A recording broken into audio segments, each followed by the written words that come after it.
The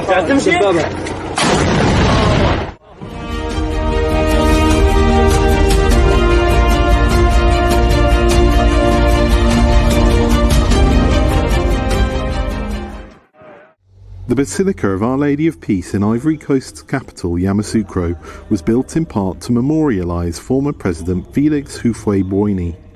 For many Ivorians, his 33-year rule represented a period of stability. After his death, a conflict between North and South split the country in two until 2009. Today, once again, armed groups in the north, this time linked to al-Qaida and Islamic State, are carrying out attacks. Father Frank Alatin is the rector of the Basilica. He told VOA peace is an essential part of Ivory Coast culture. If you want peace, you should prepare war. And our first president, Félix Houphouët-Boigny, fought otherwise. For him, if you want peace, you should prepare for peace. And the way of preparing peace is working on the mind, the heart of people. In January, the Ivorian government announced it would spend $55 million on a job creation programme to win the hearts and minds of young, unemployed men in the north who they say are more vulnerable to recruitment by terror groups. The government analysed the situation and understood that it was necessary to provide an economic response, a social response to this phenomenon. You can't just come with armoured tanks, you can't just come with a military force just to fight terrorism. In the northern town of Kong, close to where attacks have taken place since 2020, young men struggle to find work.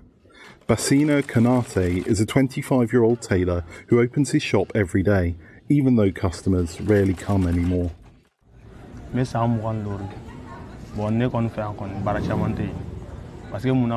For me, there is not enough work here.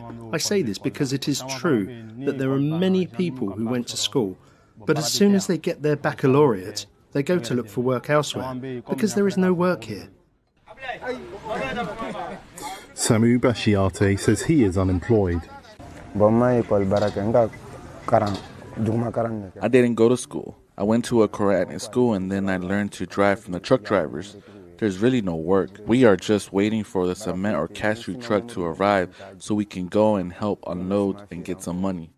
Meanwhile, analysts say terror groups offer incentives to young recruits. In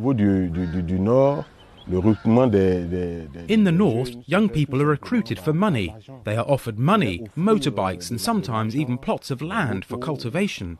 Especially for poverty-stricken populations, these are extremely important things. As for Kanate, he says he's angry at the government.